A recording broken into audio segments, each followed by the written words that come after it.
8वीच्या नागरिकशास्त्र या विषयाचे आपण प्रश्नोत्तर सोडविणार आहोत. धडा क्रमांक 2 भारताची संसद. जर तुम्ही अजूनही या धड्याचे वाचन केलेलं नसेल तर वाचन करून घ्या. यामध्ये एकूण 56 प्रश्न आहेत. 1 ते 56 क्रमांक टाकून तुम्ही या प्रश्नांचा सराव करू शकता आहे.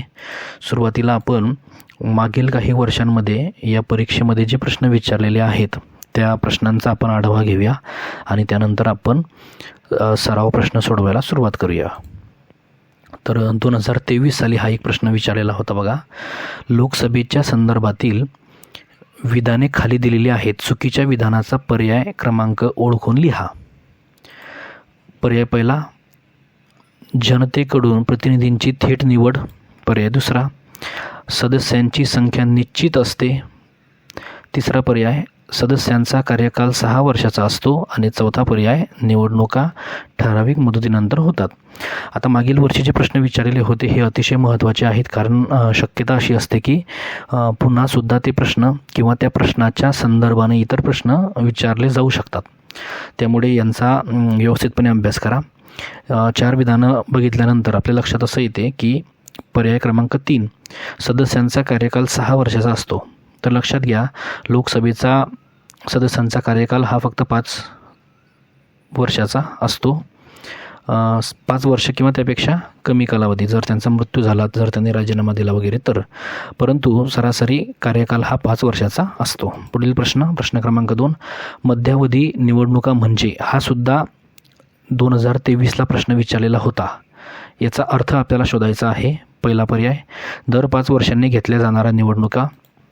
दुसरा पर्याय, संसद सदस्यांनी राजीनामा दिल्यानंतर घेतलेल्या निवडणुका. तिसरा पर्याय, आणीबाणीच्या कालावधीत घेतल्या जाणाऱ्या निवडणुका. आणि चौथा पर्याय, मुदत पूर्ण होण्याआधीच लोकसभा विसर्जित झाल्यास घेतल्या जाणाऱ्या निवडणुका. तर मध्यावधी निवडणुका म्हणजे काय? 4 विधानांपैकी जर आपण व्यवस्थितपणे बघितलं तर लक्षात असं येईल की पर्याय क्रमांक 4 हे त्याचं उत्तर आहे. कारण मध्यावधी निवडणुका म्हणजे जर एखाद्या लोकसभेची मुदत पूर्ण होण्याच्या अगोदरच जर लोकसभा विसर्जित झाली असेल तर त्या ठिकाणी ज्या निवडणुका घेण्यात येतात त्याला मध्यावधी निवडणुका असे म्हणतात. प्रश्न क्रमांक 3, हा प्रश्न बघा, हा 2 वेळेस विचारलेला होता. पहिल्यांदा 2020ला विचारला आणि त्यानंतर पुन्हा प्रश्नाचं फक्त स्वरूप बदललं आहे. पर्याय तेच होते. 2020ला विचारला, 2022ला विचारला. त्यामुळं या प्रश्नांचा अभ्यास करणं हे फार महत्त्वाचं ठरते. बघा, 2020ला जो प्रश्न होता, राज्यसभेची एकूण सदस्य संख्या किती आहे? किंवा 2022ला विचारलेला होता, राज्यसभेच्या एकूण सदस्य संख्येपैकी किती सदस्य विविध घटक राज्ये आणि केंद्रशासित प्रदेशांमधून निवडून येतात? दोन्हीचे पर्याय जे आहेत ते एकच होते. त्याचं उत्तरसुद्धा एकच आहे. पर्याय पहिला बघूया, 250. पर्याय दुसरा 12. पर्याय तिसरा 288 आणि चौथा पर्याय 238. तर या प्रश्नात जे अचूक उत्तर आहे ते आहे पर्याय क्रमांक 4, 238. पुढील प्रश्न 2019ला हा विचारलेला होता. भारताच्या राज्यसभेचे पदसिद्ध सभापती कोण असतात? पर्याय पहिला राष्ट्रपती. पर्याय दुसरा उपराष्ट्रपती. तिसरा पर्याय प्रधानमंत्री आणि चौथा पर्याय सरन्यायाधीश. जे अचूक उत्तर आहे ते आहे उपराष्ट्रपती. जे उपराष्ट्रपती असतात भारताचे ते राज्यसभेचे पदसिद्ध सभापती असतात. प्रश्न क्रमांक 5, हा प्रश्न 2019ला विचारलेला होता. कराविषयीचे प्रस्ताव केवळ या सभागृहात मांडले जातात. कोणत्या सभागृहात ते ओळखायचं आहे? पर्याय पहिला लोकसभा. पर्याय दुसरा राज्यसभा. तिसरा पर्याय विधान परिषद आणि चौथा पर्याय न्यायालय. जे अचूक उत्तर आहे ते आहे लोकसभा. लोकसभेमध्येच ते मांडले जातात. प्रश्न क्रमांक 6, संसदेच्या सदस्याला रिकामी जागा म्हणतात. काय म्हणतात? पहिला पर्याय आमदार, खासदार, नगरसेवक की राज्यपाल. तर जे अचूक उत्तर आहे ते आहे खासदार. संसदेच्या सदस्याला खासदार असं म्हणतात. पुढील प्रश्न, नव्या कायद्याच्या प्रस्तावाला रिकामी जागा म्हणतात. पहिला पर्याय ठराव. दुसरा पर्याय अध्यादेश. तिसरा पर्याय वटहुकूम आणि चौथा पर्याय विधेयक. जे अचूक उत्तर आहे ते आहे विधेयक. प्रश्न क्रमांक 8, लोकसभा हे देशातील रिकामी जागाचे प्रतिनिधित्व करणारे सभागृह आहे. कोणाचे ते ओळखायचं आहे? लोकांचे, घटक राज्याचे, केंद्रशासित प्रदेशांचे की राष्ट्रपतीचे. जे अचूक उत्तर आहे ते आहे लोकांचे. प्रश्न क्रमांक 9. मतदारसंघाच्या विकास कामासाठी खासदारांना विकास निधी रिकामी जागा देतात. कोण देते? पर्याय पहिला राष्ट्रपती, मंत्रिमंडळ, जनता की शासन. अचूक उत्तर आहे पर्याय क्रमांक 4 शासन. भारताच्या संसदेची निर्मिती रिकामी जागा यांनी केली आहे. कुणी केली आहे? पर्याय पहिला संविधानाने, दुसरा मतदार संघाने, न्यायालयाने की लोकनेते यांनी. अचूक उत्तर आहे संविधानाने. भारताच्या संसदेची निर्मिती संविधानाने केलेली आहे. प्रश्न क्रमांक 11. राष्ट्रपती राज्यसभेत विविध क्षेत्रातील रिकामी जागा तज्ज्ञ व्यक्तींची नेमणूक करतात. किती व्यक्तींची ते ओळखायचं आहे. पर्याय पहिला 2, पर्याय दुसरा 8, पर्याय तिसरा 12 आणि चौथा पर्याय 15. अचूक उत्तर आहे पर्याय क्रमांक 3 12. 12 तज्ज्ञ व्यक्तींची नेमणूक राष्ट्रपती करत असतात. प्रश्न क्रमांक 12. लोकसभेत अँग्लो इंडियन समाजाच्या प्रतिनिधींची नेमणूक कोण करतो? पर्याय पहिला राज्यपाल, राष्ट्रपती, उपराष्ट्रपती की लोकसभा अध्यक्ष. जे अचूक उत्तर आहे ते आहे राष्ट्रपती. आता या ठिकाणी अँग्लो इंडियन म्हणजे काय? तर असे जे मूळचे ब्रिटिश होते की ज्यांनी नंतर भारतामध्ये राहणं पसंत केलं स्वातंत्र्यानंतर, त्यांना अँग्लो इंडियन असं म्हणतात. प्रश्न क्रमांक 13. संसदेच्या सभागृहात सादर केली जाणारी 2 विधेयके. पहिलं म्हणजे अर्थविधेयक आणि दुसरं कोणतं ते ओळखायचं आहे. पर्याय क्रमांक 1 विकास विधेयक, सामाजिक विधेयक, सांस्कृतिक विधेयक आणि सर्वसाधारण विधेयक. तर अचूक जे उत्तर आहे ते आहे सर्वसाधारण विधेयक. हे संसदेमध्ये दोन्ही विधेयक मांडले जातात. पहिलं अर्थविधेयक आणि दुसरं सर्वसाधारण विधेयक. प्रश्न क्रमांक 14. पुढीलपैकी चुकीचे विधान कोणते? या ठिकाणी 4 विधान दिलेलं आहे. चुकीचं कोणतं ते ओळखायचं आहे. पर्याय पहिला राज्यसभा ही संसदेचे वरिष्ठ सभागृह आहे. दुसरं विधान राज्यसभेतील प्रतिनिधी हे अप्रत्यक्षरित्या निवडून आलेले असतात. राज्यसभेची एकूण सदस्य संख्या 552 असते. आणि चौथा पर्याय राज्यसभा हे कायमस्वरूपी सभागृह आहे. आता या 4 विधानांपैकी एक विधान जे आहे ते चुकीचं आहे, म्हणजेच उर्वरित 3 विधानं हे बरोबर असणार आहेत. जे अचूक उत्तर आहे म्हणजे जे चुकीचं विधान आहे ते आहे राज्यसभेची सदस्य संख्या 552 असते. पुढील प्रश्न क्रमांक 15. घटनाक्रमाने लावा. या ठिकाणी 4 घटना आहेत. जे 4 पर्याय आहेत त्यापैकी आपल्याला क्रमानुसार ते लावायचे आहेत. तर खासदार निवडणुकीस पात्र होतात, मतदार यादीमध्ये नाव देतात, खासदार झाल्यास जनतेची सेवा व कामे करतात आणि चौथं विधान मतदान करण्याचा अधिकार प्राप्त होतो. तर ह्या ज्या घटना आहेत ह्या आपल्याला क्रमानुसार लावायच्या आहेत. म्हणजेच जसा त्यांचा क्रम असेल, समजा तुम्हाला जर वाटत असेल की ब क ड तर त्याप्रमाणे तुम्ही ते लावू शकताय. तर या ठिकाणी पर्यायसुद्धा तुम्हाला दिलेले आहेत. जे अचूक उत्तर आहे ते आहे पर्याय क्रमांक 4. म्हणजेच बघा, सुरुवातीला मतदाराने मतदार यादीमध्ये नाव द्यायचं आहे. त्यानंतर त्या व्यक्तीला मतदान करण्याचा अधिकार प्राप्त होणार आहे. त्याशिवाय खासदार निवडणुकीस पात्र होणार आहेत आणि खासदार झाल्यास जनतेची ते सेवा करणार आहेत. तर याप्रमाणे ह्या घटना आहेत. या ठिकाणी तुम्ही वाचू शकतायत. प्रश्न क्रमांक 16. दरवर्षी फेब्रुवारी महिन्यात देशाचा अर्थसंकल्प लोकसभेत सादर कोण करतात? पर्याय पहिला प्रधानमंत्री, पर्याय दुसरा अर्थमंत्री, पर्याय तिसरा राष्ट्रपती आणि चौथा पर्याय लोकसभाध्यक्ष. जे अचूक उत्तर आहे ते आहे अर्थमंत्री. प्रश्न क्रमांक 17. भारताचे रिकामी जागा राज्यसभेचे पदसिद्ध सभापती असतात. पर्याय पहिला पंतप्रधान, दुसरा पर्याय राज्यपाल, तिसरा राष्ट्रपती आणि चौथा पर्याय उपराष्ट्रपती. अचूक उत्तर आहे उपराष्ट्रपती. प्रश्न क्रमांक 18. लोकसभेच्या निवडणुका सर्वसाधारणपणे दर रिकामी जागा वर्षांनी होतात. किती वर्षांनी ते ओळखायचं आहे. पहिला पर्याय 2, दुसरा पर्याय 4, तिसरा पर्याय 5 आणि चौथा पर्याय 7. अचूक उत्तर आहे पर्याय क्रमांक 3 5. प्रश्न 19. भारतीय संघराज्यात रिकामी जागा घटक राज्य आहेत. किती ते ओळखायचं आहे. 7, दुसरं 20, त्यानंतर 25 आणि चौथा पर्याय 28. जे अचूक उत्तर आहे ते आहे 28. म्हणजे पाठ्यपुस्तकात दिलेलं सध्याचं जे चालू घडामोडीतलं आहे ते वेगळं आहे, परंतु आपल्या पाठ्यपुस्तकात जे दिलेलं आहे त्याप्रमाणे 28 घटक राज्ये आहेत. प्रश्न क्रमांक 20.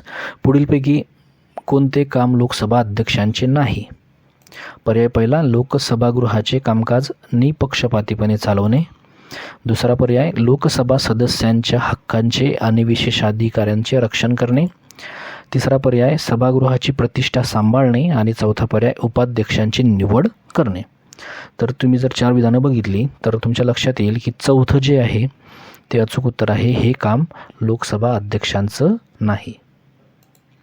प्रश्न क्रमांक 21, संसदेच्या दोन्ही सभागृहांनी विधेयकास मंजुरी दिल्यानंतर ते रिकामी जागाकडे संमतीसाठी पाठविले जाते. पर्याय पहिला, राज्यपाल. पर्याय दुसरा, राष्ट्रपती. पर्याय तिसरा, पंतप्रधान. आणि चौथा पर्याय, अध्यक्ष. जे अचूक उत्तर आहे ते आहे राष्ट्रपती. राष्ट्रपतींनी संमती दिल्याशिवाय एखाद्या विधेयकाचं रूपांतर हे कायद्यामध्ये होत नाही. त्यामुळे राष्ट्रपतीची संमती आवश्यक आहे. प्रश्न क्रमांक 22, रिकामी जागा ही संसदेचे वरिष्ठ सभागृह आहे. पर्याय पहिला, विधानसभा. पर्याय दुसरा, राज्यसभा. पर्याय तिसरा, लोकसभा. आणि चौथा पर्याय, विधान परिषद. जे अचूक उत्तर आहे ते आहे राज्यसभा. राज्यसभा ही संसदेचे वरिष्ठ सभागृह आहे, तर लोकसभा हे कनिष्ठ सभागृह आहे. हे सगळ्यांनी लक्षात ठेवा. प्रश्न क्रमांक 23, लोकसभा मुदतपूर्व विसर्जित करून घेतलेल्या निवडणुका म्हणजे? पर्याय पहिला, सार्वत्रिक निवडणूक. पर्याय दुसरा, मध्यावधी निवडणूक. पर्याय तिसरा, विधानसभा निवडणूक. आणि चौथा पर्याय, पोटनिवडणूक. तर या प्रश्नाचं अचूक उत्तर आहे ते आहे मध्यावधी निवडणुका. लोकसभेची मुदत संपण्यापूर्वी जर निवडणुका घेतल्या तर त्यांना मध्यावधी निवडणुका असं म्हणतात. तर पोटनिवडणुका म्हणजे काय की जर एखाद्या सदस्याने राजीनामा दिला किंवा त्या सदस्याचं निधन झालं तर त्या जागी घेतली जाणारी निवडणूक म्हणजे पोटनिवडणूक. प्रश्न क्रमांक 24, दर 2 वर्षांनी राज्यसभेतील 6 वर्षांचा कार्यकाल पूर्ण केलेले रिकामी जागा सदस्य निवृत्त होतात. किती सदस्य निवृत्त होतात ते ओळखायचं आहे. पर्याय पहिला 1/4. पर्याय दुसरा 1/3. पर्याय तिसरा 2/3 की 3. जे अचूक उत्तर आहे ते आहे 1/3. म्हणजे एकूण राज्यसभेतील सदस्यांपैकी 1/3 हे सदस्य निवृत्त होत असतात. प्रश्न क्रमांक 25, राज्यसभेशी संबंधित नसलेले विधान कोणते? पहिला पर्याय, राज्यसभा हे कायमस्वरूपी सभागृह आहे. पर्याय दुसरा, दर 2 वर्षांनी 1/3 सदस्य निवृत्त होतात. तिसरा पर्याय, राज्यसभेची निवडणूक लढवणाऱ्या व्यक्तीचे वय 25 वर्षे पूर्ण असावे. आणि चौथा पर्याय, राज्यसभेवर सदस्यांची निवड प्रमाणित प्रतिनिधित्व पद्धतीने होते. तर या प्रश्नाचं अचूक उत्तर आहे पर्याय क्रमांक 3, राज्यसभेची निवडणूक लढवणाऱ्या व्यक्तीचे वय 25 वर्ष पूर्ण असावे हे चुकीचं विधान आहे. प्रश्न क्रमांक 26, केंद्रात रिकामी जागा यांच्या स्वाक्षरीने विधेयकाचे कायद्यात रूपांतर होते. रिपीट झालेला प्रश्न आहे. राज्यपाल, सभापती, राष्ट्रपती की लोकसभा अध्यक्ष? जे अचूक उत्तर आहे ते आहे राष्ट्रपती. यांच्या सहीनुसारच एखादा कायदा जो आहे तो तयार होतो. प्रश्न क्रमांक 27, आपल्या देशात रिकामी जागाला कायदे करण्याचा अधिकार देण्यात आलेला आहे. कुणाला? पहिला पर्याय, संसदेला. पर्याय दुसरा, न्यायालयाला. तिसरा पर्याय, कार्यकारी मंडळाला. आणि चौथा पर्याय, पंतप्रधानांना. जे अचूक उत्तर आहे ते आहे संसदेला. संसद हेच फक्त आपल्या भारत देशामध्ये कायदा करू शकते, इतर कोणीही करू शकत नाही. प्रश्न क्रमांक 28, राष्ट्रीय पातळीवरील केंद्रीय शासन यंत्रणेच्या कायदेमंडळाला रिकामी जागा असे म्हणतात. पर्याय पहिला, लोकसभा. पर्याय दुसरा, राज्यसभा. तिसरा पर्याय, संसद. आणि चौथा पर्याय, विधानसभा. जे अचूक उत्तर आहे ते आहे संसद. राष्ट्रीय पातळीवरचं जे केंद्रीय शासन यंत्रणा आहे त्याला संसद असं म्हणतात. संसद म्हणजेच कायदेमंडळ. त्या ठिकाणी कायदे निर्माण केले जातात. प्रश्न क्रमांक 29, संसदेचे एकूण रिकामी जागा सभागृह आहेत किती? 1, 2, 3 की 4? जे अचूक उत्तर आहे ते आहे 2. संसदेचे एकूण 2 सभागृह आहेत. त्यापैकी पहिलं सभागृह ज्याला वरिष्ठ सभागृह म्हणतात ते आहे राज्यसभा. आणि ज्याला कनिष्ठ आणि द्वितीय सभागृह म्हणतात ते आहे लोकसभा. प्रश्न क्रमांक 30, कायदा निर्मितीची अचूक प्रक्रिया कोणती? या ठिकाणी आता हा जो प्रश्न आहे जरा वेगळ्या पद्धतीचा आहे बघा. कायदा निर्मितीची अचूक प्रक्रिया कोणती? पर्याय पहिला, प्रथम वाचन होते. द्वितीय वाचन होते. संमतीदर्शक ठराव होतो. आणि अंतिम मंजुरी दिली जाते. पर्याय दुसरा, विधेयक त्याचे 3 वाचनं होतात. विधेयकास दुसऱ्या सभागृहात संमती दिली जाते आणि राष्ट्रपतीची संमती मिळाल्यानंतर त्याचं कायद्यामध्ये रूपांतर होते. तिसरा पर्याय प्रथम व द्वितीय वाचन केले जाते, मतदान घेतलं जाते, दुसऱ्या सभागृहात चर्चा होते आणि राष्ट्रपतीची संमती दिली जाते. आणि चौथा पर्याय राष्ट्रपतीची संमती दिली जाते, विधेयक मांडलं जातं, विधेयकाची 3 वाचने होतात आणि मतदान व अंतिम मंजुरी दिली जाते. तर या पद्धतीनं याचं जे काही अचूक उत्तर आहे ते आहे पर्याय क्रमांक 2. विधेयक मांडलं जाते, त्याचे 3 वाचन केले जातात, विधेयकास दुसऱ्या सभागृहात संमती दिली जाते आणि राष्ट्रपतीची सगळ्यात शेवटी संमती होऊन त्याचा जो काही कायदा आहे तो कायदा निर्माण केला जातो. प्रश्न क्रमांक 31. रिकामी जागा ही संसदेचे प्रथम व कनिष्ठ सभागृह आहे. लोकसभा, विधानसभा, राज्यसभा आणि की विधान परिषद? अचूक उत्तर आहे लोकसभा. लोकसभा हे प्रथम व कनिष्ठ सभागृह आहे, वरिष्ठ हे राज्यसभा आहे. प्रश्न क्रमांक 32. लोकसभेच्या निवडणुकीसाठी तयार केलेले मतदारसंघ हे रिकामी जागाच्या आधारावर केलेले आहेत. कशाच्या आधारावर? राजकीय, भाषिक, भौगोलिक की आर्थिक? अचूक उत्तर आहे पर्याय क्रमांक 3 भौगोलिक.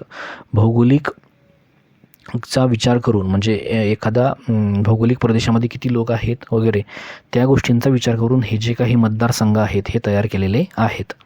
प्रश्न क्रमांक 33. लोकसभाध्यक्षांची निवड रिकामी जागा करतात कोण? राष्ट्रपती, प्रधानमंत्री, सरन्यायाधीश की लोकसभेचे नवनिर्वाचित सदस्य?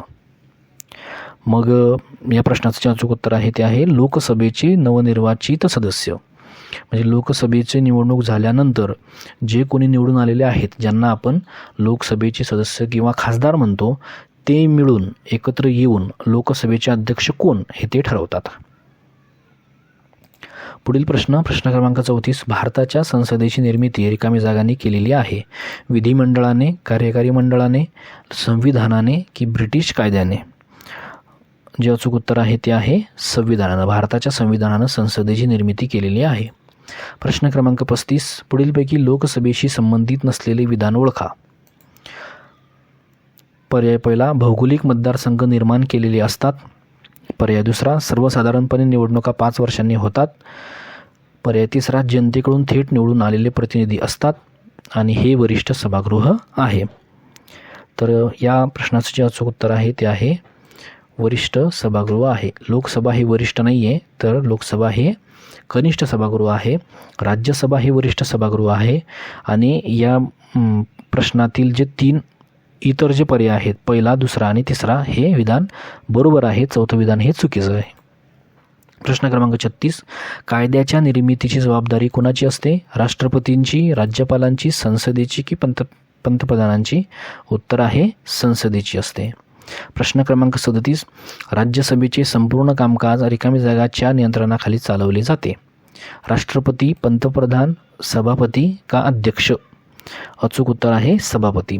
राज्यसभेचे संपूर्ण कामकाज हे सभापतीच म्हणजेच भारताचे जे काही उपराष्ट्रपती आहेत ते राज्यसभेचे सभापती असतात. प्रश्न क्रमांक 38. रिकामी जागा पद्धतीने उमेदवार निवडून लोकसभेवर पाठवले जातात.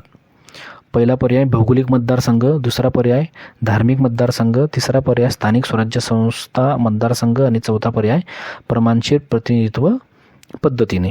अचूक उत्तर आहे भौगोलिक मतदारसंघ. प्रश्न क्रमांक 39. विधेयकांच्या प्रकारापैकी चुकीचा पर्याय ओळखा. अर्थविधेयक, राष्ट्रपती विधेयक, सर्वसामान्य विधेयक आणि संविधान संबंधीची विधेयक. अचूक उत्तर आहे राष्ट्रपती विधेयक. उर्वरित 3 जे आहे ते आहे, परंतु राष्ट्रपती विधेयक हे नाही आहे. प्रश्न क्रमांक 40. राष्ट्रीय पातळीवरील केंद्रीय शासन यंत्रणेच्या कोणत्या मंडळाला संसद असे म्हणतात? कायदेमंडळ, न्यायमंडळ, कार्यकारी मंडळ का विधिमंडळ? अचूक उत्तर आहे कायदेमंडळ. प्रश्न क्रमांक 41. तिसऱ्या वाचनात विधेयक मंजूर करण्याच्या ठरावावर रिकामी जागा होते. काय होते? चर्चा होते, मतदान होते, निकाल लागतो का आक्षेप नोंदविले जातात? अचूक उत्तर आहे मतदान होते. तिसऱ्या वाचनामध्ये म्हणजे विधेयक मांडल्यानंतर पहिलं वाचन, दुसरं वाचन, तिसरं वाचन. तिसऱ्या वाचनाच्या वेळीस संसदेमधील जे सदस्य आहेत ते मतदान करतात आणि शेवटी तिसरं वाचन झाल्यानंतर, मतदान झाल्यानंतर ते जे काही विधेयक आहे हे दुसऱ्या सभागृहाकडे पाठवून त्यामध्ये जर ते मंजूर झालं तर राष्ट्रपतीच्या संमतीसाठी पाठविले जाते. प्रश्न क्रमांक 42. भारतीय संघराज्यात रिकामी जागा संघशासित प्रदेश आहेत. संघशासित प्रदेश याचाच अर्थ केंद्रशासित प्रदेश. पर्याय पहिला 5, पर्याय दुसरा 9, पर्याय तिसरा 10 आणि चौथा पर्याय 12.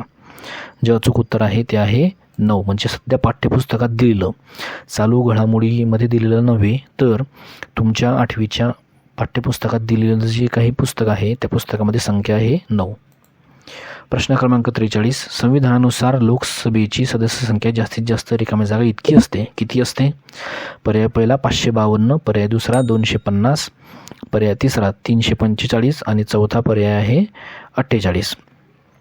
जे अचूक उत्तर आहे ते आहे पर्याय क्रमांक 1, 552 एवढी ती असते. प्रश्न क्रमांक 44. संविधानानुसार लोकसभेची सदस्य संख्या जास्तीत जास्त किती असते? हा प्रश्न रिपीट झालेला आहे 552. प्रश्न क्रमांक 45. रिकामी जागा हे कायमस्वरूपी सभागृह मानले जाते, जे कधीही बरखास्त केलं जात नाही. लोकसभा, पंचायत समिती, राज्यसभा की मंत्रिमंडळ? अचूक उत्तर आहे राज्यसभा. प्रश्न क्रमांक 46. विधेयकाचे कायद्यात रूपांतर होण्याच्या प्रक्रियेत मतदान कोणत्या टप्प्यावर घेतले जात नाही? पर्याय पहिला पहिले वाचन, पर्याय दुसरा दुसरे वाचन, पर्याय तिसरा तिसरे वाचन आणि चौथा पर्याय राष्ट्रपतीची संमती. जे अचूक उत्तर आहे ते आहे पहिलं वाचन. पहिल्या वाचनाच्या टप्प्यावर मतदान घेतलं जात नाही. प्रश्न क्रमांक 47. राज्यसभा हे देशातील रिकामी जागा प्रतिनिधित्व करणारे सभागृह आहे. पर्याय पहिला राज्यपालांचे, पर्याय दुसरा घटक राज्यांचे व संघशासित प्रदेशांचे, पर्याय तिसरा लोकांचे आणि चौथा पर्याय अँग्लो इंडियन समाजाचे. जे अचूक उत्तर आहे ते आहे घटक राज्याचे व संघशासित प्रदेशाचे. राज्यसभा हे घटक राज्याचे व संघशासित प्रदेशांचे आहे, प्रतिनिधित्व करणारे आहे. पुढील प्रश्न क्रमांक 48. पुढीलपैकी योग्य विधान शोधा. पहिलं विधान, भारताच्या संसदेचे कनिष्ठ सभागृह म्हणजे लोकसभा. दुसरं विधान, भारताच्या संसदेचे प्रथम सभागृह म्हणजे राज्यसभा. तिसरं विधान, लोकसभेचे 382 प्रतिनिधी असतात आणि चौथं विधान, राज्यसभेचे 299 प्रतिनिधी असतात. जर चारही विधान तुम्ही बघितले तर लक्षात येते की योग्य विधान जे आहे ते म्हणजे विधान पहिलं, भारताच्या संसदेचे कनिष्ठ सभागृह म्हणजे लोकसभा, वरिष्ठ हे कोणते आहे? राज्यसभा आहे. इतर जे आहे विधानं ते तीनही विधान हे चुकीचे आहे. विधान क्रमांक 1 फक्त बरोबर आहे. प्रश्न क्रमांक 49. महाराष्ट्रातून लोकसभेत रिकामी जागा खासदार निवडून दिले जातात. किती? पहिला पर्याय 40, दुसरा पर्याय 42, तिसरा पर्याय 45 आणि चौथा पर्याय 48. अचूक उत्तर आहे पर्याय क्रमांक 4, 48. महाराष्ट्रातून लोकसभेमध्ये 48 खासदार निवडून दिले जातात. प्रश्न क्रमांक 50. दुसऱ्या वाचनाचे टप्पे ओळखा. पहिला पर्याय विधेयकाच्या उद्दिष्टावर चर्चा करणे, विधेयक सभागृहाच्या एका समितीकडे पाठवणे. तिसरं विधान, दुसऱ्या वाचनाच्या दुसऱ्या टप्प्यात सदस्य दुरुस्त्या सुचवतात आणि चौथा आहे वरीलपैकी सर्व. तर याचं जे काय अचूक उत्तर आहे ते आहे वरीलपैकी सर्व. दुसऱ्या वाचनामध्ये हे सगळे म्हणजे पर्याय क्रमांक 1, 2, 3 हे तीनही टप्पे जे आहेत ते या ठिकाणी दिलेले आहेत. प्रश्न क्रमांक 51. रिकामी जागा हे भारताच्या संसदेचे अविभाज्य घटक असतात. पर्याय पहिला विधानसभा सदस्य, पर्याय दुसरा राष्ट्रपती, पर्याय तिसरा मुख्यमंत्री आणि चौथा पर्याय राज्यपाल. अचूक उत्तर आहे राष्ट्रपती. म्हणजेच संसदेमध्ये एकूण 3 भाग मोडतात. पहिला आहे राज्यसभा, दुसरा आहे लोकसभा आणि तिसरा आहे राष्ट्रपती. प्रश्न क्रमांक 52. दर रिकाम्या जागा वर्षांनी राज्यसभेतील 6 वर्षांचा कार्यकाल पूर्ण केलेले 1/3 सदस्य निवृत्त होतात. पर्याय पहिला 2, 4, 5 आणि 6. अचूक उत्तर आहे पर्याय क्रमांक 2. दर 2 वर्षांनी राज्यसभेतील ज्यांचा कार्यकाल पूर्ण झालेला आहे असे 1/3 सदस्य निवृत्त होत असतात. प्रश्न क्रमांक 53. राज्यसभेची एकूण सदस्य संख्या इतकी आहे: 245, 250, 552 आणि 230. जे अचूक उत्तर आहे ते आहे 245. प्रश्न क्रमांक 54. घटना दुरुस्तीचे अधिकार कोणाला आहेत? लोकसभेला, राज्यसभेला, संसदेला की राष्ट्रपतीला? जे अचूक उत्तर आहे ते आहे 3, संसदेला. म्हणजे संसद म्हणजेच काय, तर त्यामध्ये राज्यसभा, लोकसभा आणि राष्ट्रपती या तिघाच्या संमतीनं घटनेमध्ये दुरुस्ती केली जाऊ शकते. पुढील प्रश्न केंद्रशासित प्रदेशांचे प्रतिनिधित्व करते. किती घटक राज्य आणि किती केंद्रशासित प्रदेश आहेत ते ओळखायचं आहे. तर बघा, 7 घटक राज्य व 29 केंद्रशासित प्रदेश. पर्याय दुसरा, 29 घटक राज्य व 7 केंद्रशासित प्रदेश.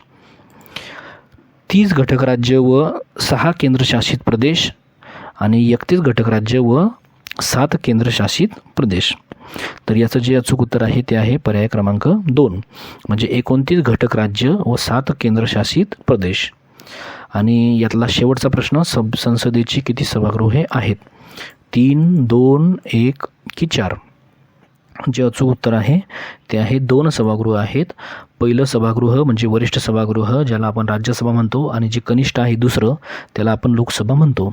तर या 56 प्रश्नांपैकी तुम्हाला किती प्रश्नांची अचूक उत्तरं मिळालीत ते कमेंट करून नक्की कळवा. भेटूया पुढील व्हिडिओमध्ये.